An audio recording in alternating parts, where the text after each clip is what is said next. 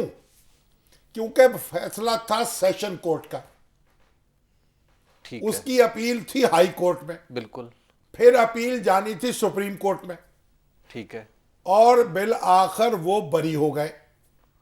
ٹھیک ہے. جب تک فائنل ڈیسیژن نہ آئے اس وقت تک آپ کسی رکن کو نااہل قرار نہیں دے سکتے. ریفرنس کا سوال ہی پیدا نہیں ہوتا. ٹھیک ہے نا. ٹھیک ہے. بالکل. آپ ان کو یہ کہنا چاہیے تھا کہ کیونکہ اپیل جو ہے اب ہو رہی ہے یا ہوگی ہاں سپریم کورٹ کے بڑے بینچ کے سامنے, اس لیے جب تک وہ اپیل کا فیصلہ نہیں ہوگا نااہلی کا سوال پیدا نہیں ہوتا.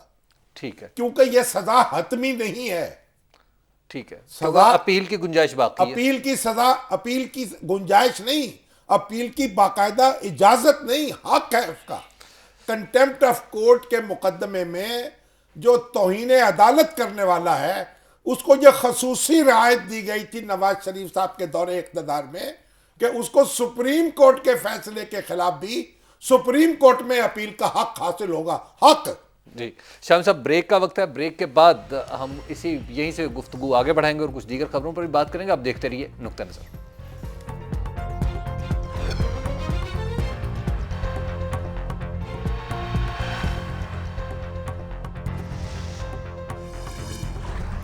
نقطہ نظر میں ایک بار پھر خوش آمدید. بریک پر جانے سے پہلے فہمیدہ مرزا کے فیصلے کی بات ہو رہی تھی جو انہوں نے وزیر اعظم کی نااہلیت کے حوالے سے کی ہے.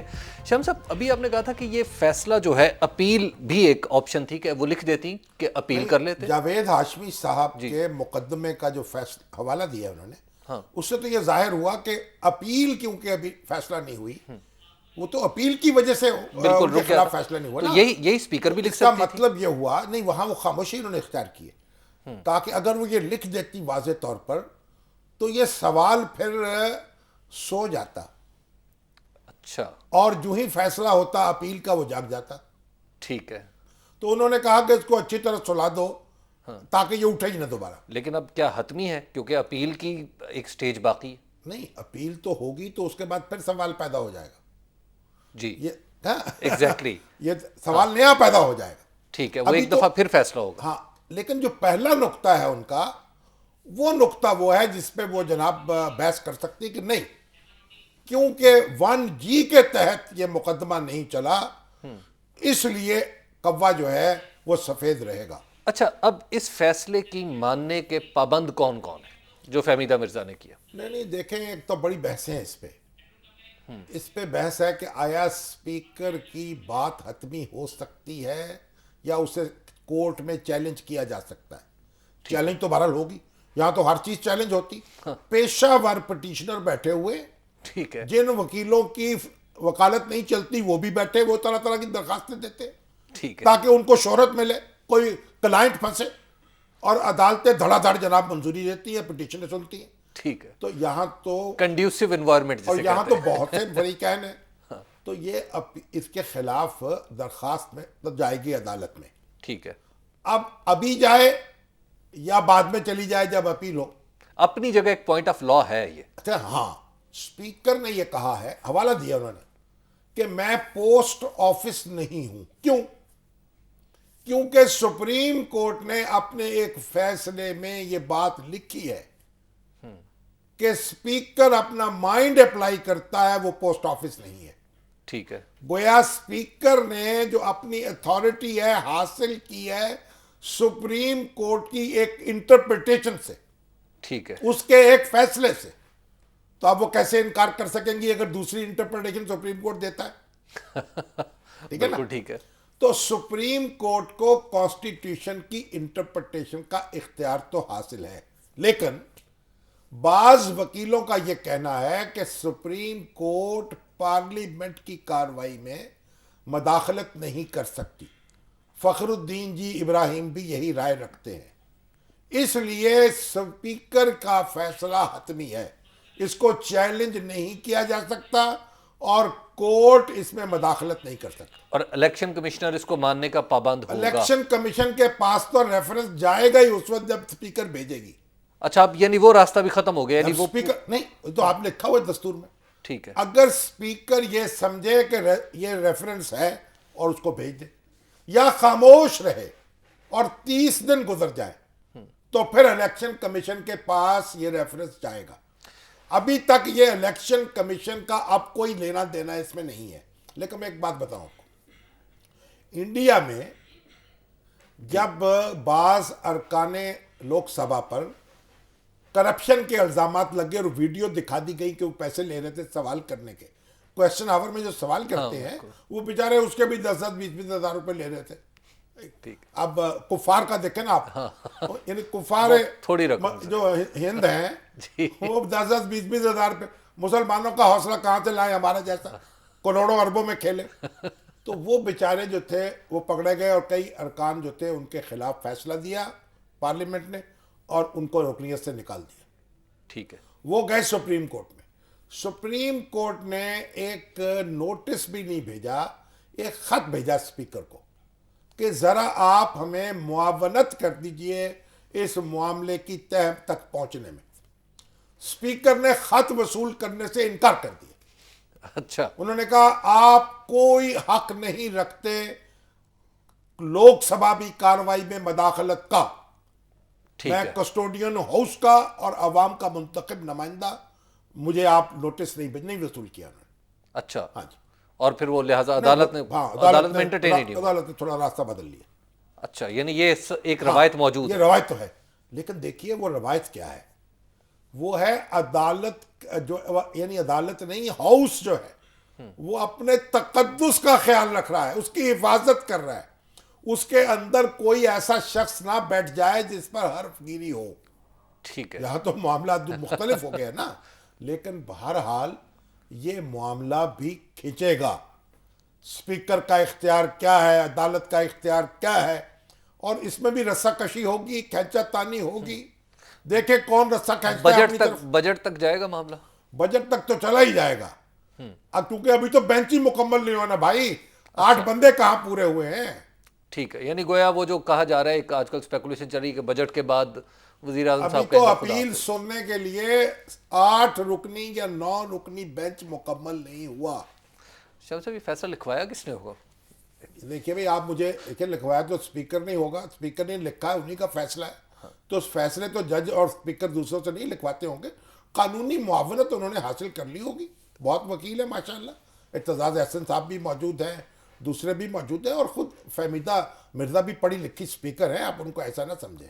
اچھا شاہ صاحب، بلوچستان کا معاملہ بھی عدلیہ میں ہے، اور عدلیہ وہاں پہ کہہ رہی ہے کہ اگر آپ نے آئین پر عمل نہ کیا وفاقی حکومت نے تو مارشل لا بھی لگ سکتا ہے اور ایمرجنسی بھی لگ سکتی ہے. ایمرجنسی تو آئینی سلوشن ہے، مارشل لا تک بھی بات چلی جائے گی. دیکھیں وہ جو سپریم کورٹ نے جو کچھ کہا ہے، جو افتخار چودھری صاحب نے، میرا خیال کوئی افسردہ ہو کے یا جذباتی ہو کے کہہ دیا ہے. اچھا، جج جذباتی ہو جاتے ہو جاتے ہیں، وہ بھی تو انسان ہوتے ہیں نا. اور ہمارے جو جج جو ہیں، ظاہر ہے کہ کچھ نہ کچھ تو اثر پڑتا ہے، پتھر تو نہیں ہے نا. ٹھیک ہے. کیوں کیا ہے، کیوں گردش مدام تھے، گھبرانا جائے دل، انسان ہوں پیالہ ہو ساغر نہیں ہوں میں. اچھا تو ٹھیک. غالب کہہ گئے. تو انہوں نے دیکھیے جو حالات ہیں بلوچستان کے، یعنی جو ہمارے چیف منسٹر ہیں جی بلوچستان کے خادم اعلیٰ، جی. وہ 6 مہینے میں 7 دن وہاں رہے ہیں صرف، بلوچستان میں باقی رہتے ہیں اسلام آباد میں. وہاں پہ خطرات بھی بہت ہے نا. وزیر داخلہ یہ کہہ رہے ہیں کہ وزیر جو ہیں وہ انوالو ہیں رینسم میں، اغوا کرنے میں لوگوں کو. ٹھیک ہے. اور ایک وکیل کے بھائی جو ہیں وہ ملوث پائے گئے ججوں اور وکیلوں کے اغوا میں. ٹھیک ہے. ان کی پرائیویٹ جیل سے لوگ نکلے بحال ہوئے ہیں، اور خود وزیر داخلہ جو ہے ان پر الزام لگایا گیا ہے. پولیس جو ہے وہ ایف سی پر الزام لگا رہی ہے، ان کی تصویریں کھینچ کھینچ کے کورٹ کو دکھا رہی ہے، جناب یہ بندے یہ اغوا کرتے ہیں ایف سی والے. یعنی اسٹیٹ ہی ایک دوسرے سے لڑ رہی تو ہے. آپ غور اسٹیٹ کر کے لیں. آرگنز. پہلی تو آپ ایک بات بڑی دلچسپ دیکھیے، بلوچستان میں پولیس کا دائرہ اختیار بڑا محدود ہے. اچھا وہاں صرف میونسپل ایریاز جو ہیں ان میں پولیس کا اختیار ہے. ٹھیک ہے. ان کو کہتے ہیں بی ایریا اور اے ایریا. اے ایریا وہ ہیں جہاں پولیس کا دائرہ موجود ہے اختیار کا. بی ایریاز ہیں جہاں لیوی ہوتی ہے، اچھا. اور وہ لیویز جو ہیں وہ سردار بھرتی کرتے ہیں، انہی کے ملازم ہوتے ہیں، ایک قسم کے تنخواہ حکومت سے لیتے ہیں. وہ عجیب سی ایک فورس ہوتی ہے. شمس صاحب یہیں سے گفتگو آگے بڑھاتے ہیں، لیکن ابھی وقت ہوا ایک بریک کا. بریک کے بعد ہم کچھ دیگر معاملات پر خاص طور پر جنرل علی قلی خان صاحب سے بھی بات کرنے کی کوشش کریں گے. آپ دیکھتے رہیے نقطہ نظر.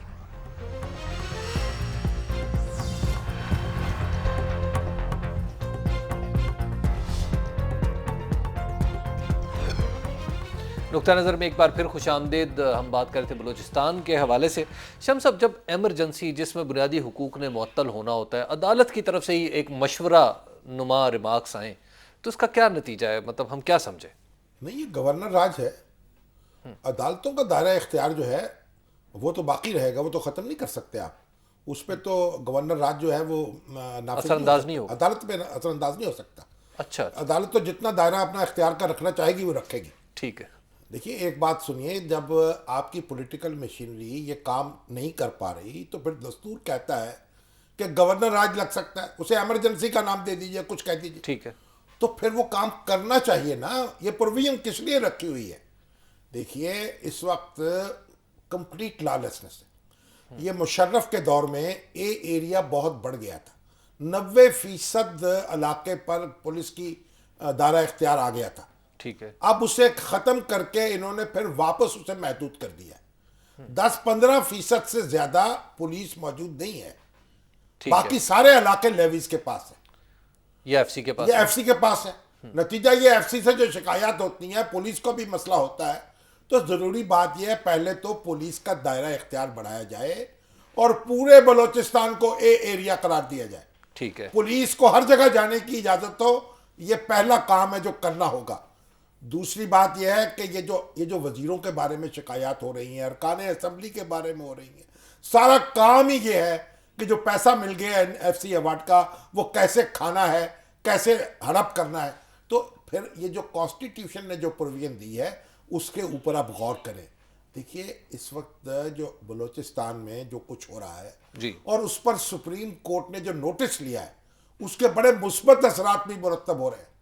میں ایسی رپورٹیں پڑھ رہا ہوں کہ لوگوں میں ایک حوصلہ پیدا ہوا ہے, جو مسنگ پرسنز ہیں وہ ان کے جو لواحقین ہیں ان میں اعتماد پیدا ہوا ہے, پاکستان میں کوئی ان کی سننے والا ہے. آپ دیکھیں اختر مینگل صاحب جو ہیں بی این پی کے لیڈر, جی, انہوں نے درخواست دی ہے کہ ہم بھی پارٹی بننا چاہتے ہیں مسنگ پرسنز کے کیس میں. ٹھیک ہے. اور تمام جو ہماری جماعتیں ہیں جو باہر رہ گئی تھیں الیکشن سے, اب وہ الیکشن کی تیاری میں مصروف ہیں. حالات بہت بدلے ہیں نفسیاتی طور پر, اور سپریم کورٹ نے اور چیف جسٹس نے بار بار جا کر اسلٹ کر کے یہ ایک میسج دیا ہے بلوچستان کے لوگوں کو کہ پاکستان میں ایک عدلیہ موجود ہے اور فوج ہو, ایف سی ہو, وہ اس کے سامنے جواب دے. لیکن یہ بھی تو میسج دیا ہے کہ گورنمنٹ, پولیٹیکل گورنمنٹ کچھ بھی نہیں ہے, وہ تو میسج دے چکی ہے, گورنمنٹ آپریٹس ختم ہو چکا ہے, صرف ہم ہی ہم ہیں. یہ انہوں نے میسج دیا ہے. یہ تو پہلے لوگ مر رہے ہیں وہاں, اغوا ہو رہے ہیں, قتل ہو رہے ہیں, جھنڈا آپ لہرا نہیں پا رہے ہیں. یہ سپریم کورٹ کا میسج ہے کہ اس کا میسج ہے اس حکومت کا جو وہاں بیٹھی ہوئی ہے. کبھی ہزارہ قتل, کبھی پنجابی قتل, کبھی بلوچی قتل, کبھی لاشیں, کبھی ٹارچر. یہ کیا مذاق ہو رہا ہے؟ اچھا, یہ سپریم کورٹ روک لے گی کراچی جیسے بھائی آرگنائزڈ روکے جگہ نہ پہ روکے, ان کو جواب دہ ہونا پڑے گا اداروں کو. اور جس شخص نے, دیکھیے آپ قانون بدلیں ایویڈنس کا, آپ بدلیں جو پولیس, جو ٹیررسٹ ہیں, جو لوگوں کو مارنے والے ہیں, ان کو پکڑے قانون کے سپرد کریں. مار کر اور آپ ایکسٹرا جوڈیشل کلنگ کر کے کبھی دنیا میں کوئی قومیں جو ہے وہ ڈیولپ نہیں ہوئی ہیں. اس لیے ریاست کی اپنی ذمہ داری ہے, ریاست کے اداروں کو جواب دہ ہونا چاہیے, ذمہ دار ہونا چاہیے. لیکن وہ تو کہہ رہے ہیں نا 148 کے تحت وفاقی حکومت ذمہ دار ہے. تو وفاقی حکومت اگر صوبائی حکومت کام نہیں کرے گی تو وفاقی حکومت انڈیا سے آئی ہے, چین سے آئی ہے, پاکستان کی حکومت ہے نا. لوگوں, یہ حکومتیں قائم کیوں ہوتی ہیں, دستور کیوں بنتے ہیں, ملک کیوں بنتے ہیں, لوگوں کے لیے بنتے ہیں. شاہد صاحب, جو گورنر راج کا جو ایکسپیرینس ہے پاکستان کا, جو سندھ میں لگا, بھائی میرے آپ حکومت اس وقت آپ یہ دیکھ نہیں رہے کہ کیا تماچا کیا لگا ہوا ہے یہاں. گورنر راج ایک آپشن ہے اس سسٹم کے اندر رہتے ہوئے, اس سسٹم کے اندر دستور کے تابع ہر آپشن جو ہے وہ آزمانی چاہیے.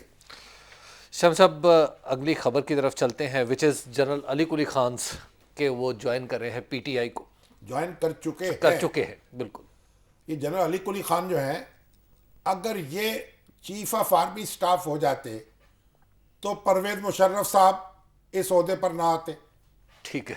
اور ملک میں مارشل لا نہ لگتا, نواز شریف صاحب کے ساتھ وہ معاملہ نہ ہوتا جو ہوا بعد میں, اور آج ہماری تاریخ بہت مختلف ہو سکتی تھی. علی قلی خان ڈیموکریٹ آدمی ہیں یعنی؟ نہیں, علی قلی خان وہ تو نہیں تھے نا جو مشرف ہے. ہاں یہ تو ہے. لیکن اب دیکھیے کیسا کرنا ہوتا ہے, آدمی اپنے ہاتھوں سے بعض اوقات گڑھا کھود لیتا ہے. جی. اور پرویز مشرف صاحب کو جس طریقے سے چیف آف آرمی سٹاف بنایا گیا, اگرچہ انٹیلیجنس ایجنسیز کی رپورٹس ایسی تھی کہ یہ کمانڈو صاحب جو ہیں ان کو عہدہ نہ دیں گے. اچھا. لیکن دے دیا گیا نواز شریف صاحب نے. ان کے اور ان کے جو رفقا تھے انہوں نے, یہ اصل میں یہ بھی جو ہے نا جنرل حبیب اپنا علی قلی, یہ جنرل حبیب اللہ کے بیٹے ہیں. اچھا اچھا اچھا. اور یہ ان کے رشتہ دار ہیں, یعنی گویا گوہر ایوب صاحب کے. تو انہوں نے کہا کہ بھائی گوہر ایوب صاحب تو بہت پھر حوالے جائیں گے. ٹھیک ہے. اور پھر یہ بھی ہوا کہ علی قلی خان جو ہیں ان کے بارے میں یہ بھی اڑ گئی کہ جب جہانگیر کرامت صاحب استعفیٰ دے کے یہ وعدہ کر کے آ گئے تو انہوں نے کہا بھائی آپ نے یہ کیا حرکت کی, یہ تو جرنیلی حرکت نہیں ہے. انہوں نے کہا یا نہیں کہا یہ بات کی بات ہے, لیکن اڑ گئی. اور پھر نواز شریف صاحب ان سے پرائیویٹلی ملنا چاہتے تھے. اچھا. انہوں نے انکار کر دیا کہ میں پرائیویٹلی نہیں ملوں گا. علی قلی خان صاحب ہمارے ساتھ لائن پہ موجود ہیں. جنرل صاحب جی السلام علیکم. جنرل صاحب وعلیکم السلام. جی جنرل صاحب آپ تحریک انصاف میں شامل ہو گئے, کیوں خیریت ہے؟ بالکل خیریت ہے جی. تو فیصلہ کیوں کیا آپ نے یہ؟ بس جی میرے ان سے عمران خان کے جو ویوز ہیں ان سے دیر سے میں ان کے ساتھ تھا جی, اور آج سے 10 سال پہلے میرے تھے جو کہ ان کے ٹکٹ پر بھی کھڑے ہوئے تھے, میرے بڑے بھائی رضا قلی خان صاحب. تو میں ان کے ساتھ کینوسنگ کے لیے بھی گیا تھا کوئی 10 سال پہلے, اور باقی بھی جو عمران باتیں کر رہے ہیں وہ دل کو لگتی ہیں اور پسند ہے مجھے. تو میں زیادہ جیسے میں نے کہا جی سیاست سے دور رہنا چاہ رہا تھا, لیکن پھر لوگوں نے اصرار کیا کہ بھئی اب موقع ہے, اب آئیے آپ اگر کچھ کر سکتے ہیں. میں نے کرنے کا تو خیر اس عمر میں کیا, لیکن اگر آپ میرے جوائن کرنے سے خوش ہوتے ہیں تو بسم اللہ. تو چند دن پہلے میں نے بالکل ان کی پارٹی میں شمولیت اختیار کر لی جی. کہاں سے انتخاب لڑیں گے جی آپ, کوہاٹ سے؟ نہیں جی, مجھے کوئی خاص وہ نہیں ہے جی, نہ کہیں سے لڑنے کا شوق ہے جی الیکشن, نہ ہی کسی عہدے کا ہے. اگر میں اس عمر میں ان کے کسی کام آ سکتا ہوں, اگر کوئی کام شام ہو تو ضرور کروں گا. آپ تو بڑھاپے کی باتیں کر رہے ہیں, پرویز مشرف صاحب تو ابھی تک جوان ہیں, وہ اتنا سب کچھ کرنے کے باوجود ابھی چین سے نہیں بیٹھ رہے. ہاں جی, ان کو کوئی ہدایت کری تھی کہ انہوں نے جو کرنا تھا وہ 9 سال میں انہوں نے دکھا دیا, اب کیا کر کے دکھائیں گے. اس وقت تو سیاہ سفید کے مالک تھے, تو جو کرنا تھا اس وقت کر لینا چاہیے تھا. وہ تو خیر میرے خیال میں اپنی جگہ پہ آ جائیں گے. تو اب آپ کیا سمجھتے ہیں کہ کس طرح دیکھ رہے ہیں ملک کے حالات کو, اور کیا رول اپنا دیکھیں گے آپ اس میں؟ جی میں تو ملک کے حالات تو بڑے وہ ہیں جی, دگرگوں ہیں, اور افسوس آتا ہے کیونکہ ہم اس حد تک پہنچ گئے کہ ساری طرف وہ جو ہے جی ڈسپونڈنسی ہے. اور جیسے نے کہا جہاں تک الیکشنیئرنگ کا ہے جی, میں اس کے شوقین نہیں ہوں, نہ ہی میں وہ کیا کہتے ہیں خواہش مندوں کی ووٹ شوٹ مانگتا رہوں. اگر کوئی مجھے پارٹی جو ہے تحریک انصاف اگر کچھ کام لینا چاہے, سننا چاہے, تو آئی ایم آلویز اویلیبل. لیکن جنرل صاحب کچھ تو کرنا ہی پڑے گا نا, اب جب آپ نے کمرے ہمت باندھ لی ہے تو چلیے اللہ تعالیٰ برکت ڈالے گا انشاءاللہ. شکریہ جی. جی بہت شکریہ جنرل صاحب. جنرل صاحب جیسے بتا رہے ہیں وہ صرف برکت کے لیے آئے ہیں پی ٹی آئی میں, ان کو کوئی ایکٹیو پالیٹکس کا خیال نہیں ہے. مطلب یہ ہے کہ وہ اور کھل جائیں گے 2-4 ملاقاتوں میں. صاحب ایک بریک ہو گئی ہے, بریک کے بعد ہم گفتگو یہاں سے آگے بڑھاتے ہیں, اور کچھ ہم نے سوالات بھی لینے ہیں, بہت ساری ٹیلی فون لائنز پر سوالات ہیں جو آپ سے شام صاحب سے بات کرنا چاہ رہے ہیں, وہ بھی ہم لیتے ہیں. آپ دیکھتے رہیے نقطہ نظر.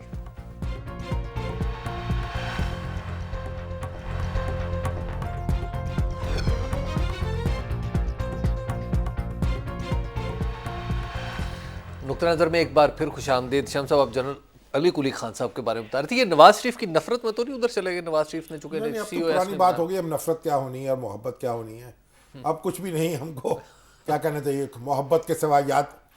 بات یہ ہے کہ ان کے جو والد تھے لیفٹیننٹ جنرل حبیب اللہ جی, وہ بڑے دھڑلے کے آدمی تھے.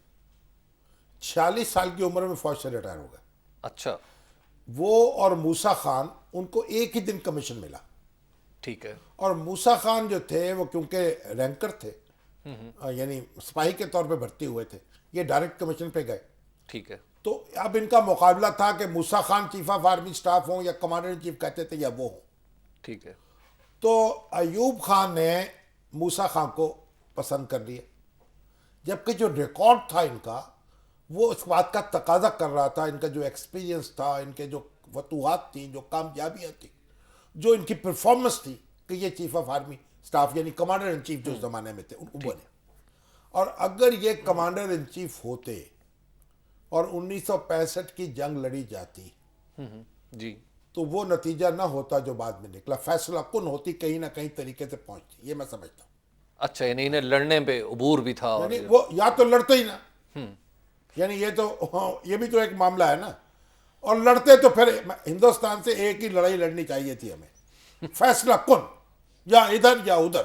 لیکن ہم 3 لڑکے کہیں بھی نہیں کرتے. اچھا اب سنیے, ان کے جو مانک شاہ ہے نا وہ بھی ان کے بیچ میٹ ہیں.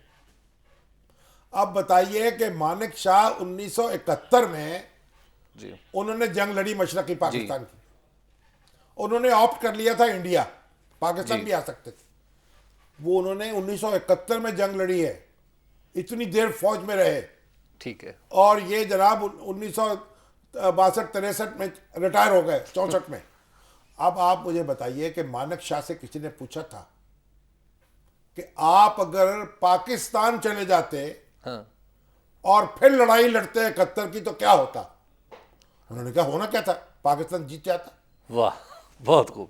شاہ صاحب قمر زمان صاحب ہیں, یہ امریکہ سے. وہ سمجھیں اس ایک فکرے کی پاداش میں ان کے ساتھ بڑی وہاں بہت کچھ ہوا, بدسلوکی ہوئی.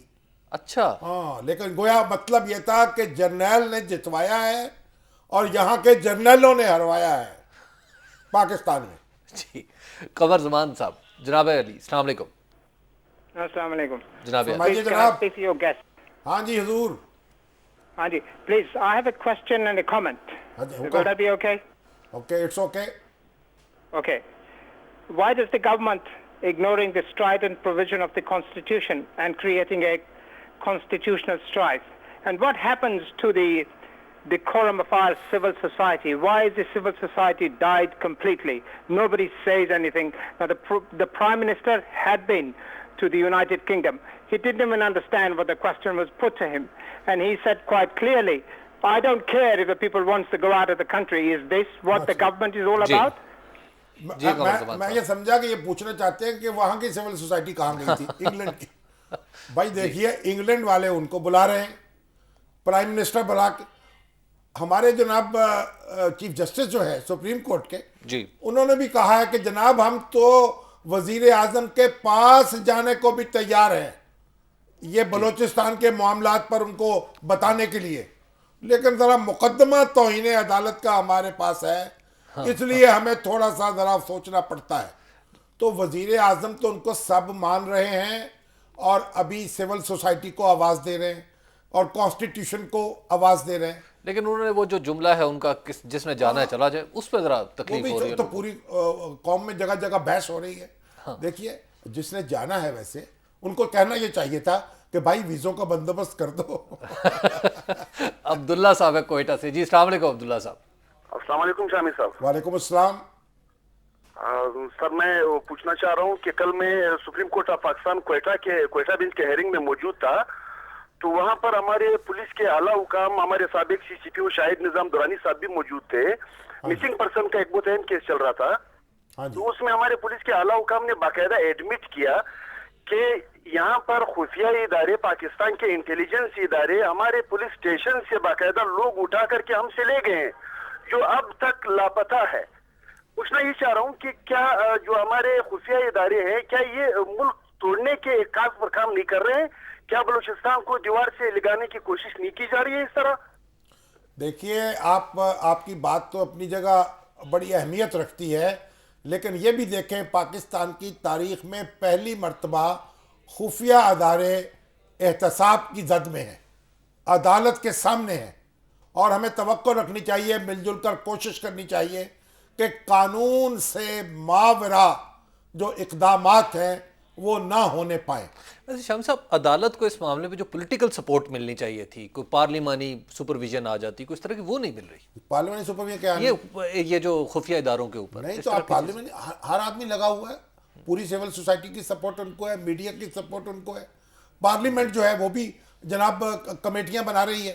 دیکھیے یہ جو خفیہ ادارے ہیں ان کو ایک بات سمجھنی چاہیے, جی جن لوگوں کو یہ پکڑتے ہیں ہو سکتا ہے ان پر الزامات ہوں, انہوں نے کچھ سنگین وارداتیں کی ہوں, ان میں سے بعض کے خلاف بڑے یعنی آپ شواہد موجود ہوں, لیکن قانون کے مطابق عمل کرنا پڑے گا. مشتاق صاحب ہیں ٹھٹھا سے. جی السلام علیکم مشتاق صاحب. السلام علیکم. جی وعلیکم السلام. جی میں شامی صاحب سے بات کروں گا. ہاں جی حکم. سر جی یہ جو ابھی ریلی نکلی کراچی میں, ہاں جی, اس کے اندر 10-11 آدمی مرے بھی. ہاں جی. تو فواد چوہدری صاحب سے کسی نے پوچھا کہ یہ کیوں ہوئی, انہوں نے کہا کہ یہ نواز شریف کی طرف سے ریلی کے لیے پیسے اور فنڈ وہاں سے ہے اور یہ سارا کام انہوں نے کرایا. تو یہ کس حد تک صحیح ہے؟ یہ تو آپ انہی سے معلوم کریں, ان کو خدا خوفی کرنی چاہیے تھی بات کرتے ہوئے. دیکھیے ریلی نکلی وہ مسلح نہیں تھی, اور وہ پریس کلب تک لوگ جانا چاہتے تھے, ان کے پاس ہتھیار نہیں تھے, ان پر ہتھیار استعمال کیے گئے, ان کو گولیوں کا نشانہ بنایا گیا. اور اس کے بعد بات ہو رہی ہے اگر تو ریلی مسلح ہوتی وہ گولیاں چلاتے پھر یہ بات کہی جاتی. راؤ عارف صاحب ہے پیرس سے. جی السلام علیکم راؤ صاحب. السلام علیکم جناب. اور السلام جناب راؤ صاحب, جناب علی. آپ پیرس ہی آنا پڑے گا آپ سے ملاقات کرنے کے لیے. Thank you sir, welcome sir, welcome sir. ہاں جی. اچھا سر, میں گزارش یہ کرنا چاہتا ہوں کہ ابھی آپ دیکھیں کہ ہمارے بلوچستان کا کیا حال ہے. ہم سب لوگوں کو چاہیے, جتنے بھی ہمارے ادارے ہیں, سب کو مل بیٹھ کر یہ جو ہماری پرابلم ہے اس کو حل کیا جائے. یہ نہیں کہ ہمارے چیف صاحب معذرت کے ساتھ ہمارے عدلیہ یہ کہ یہ وزیر اعظم اگر یہ کام نہ کرے تو وہ ایمرجنسی لگ جائے گی. تو راؤ صاحب ایمرجنسی تو لگے گی نا بھائی, لگنی چاہیے. اب آپ جاتے ہوئے کہتے ہو قیامت کو ملیں گے, کیا خوب قیامت کا ہے کوئی دن اور, تو قیامت تو برپا ہو چکی ہے. شمس صاحب ہمارے پروگرام کا وقت ختم ہوا چاہتا ہے. کل پھر آپ سے ملیں گے کچھ دیگر خبروں کے ساتھ, اور آج تب تک کے لیے اجازت دیجیے. کل پھر اسی وقت اسی جگہ ملاقات ہوگی. خدا حافظ.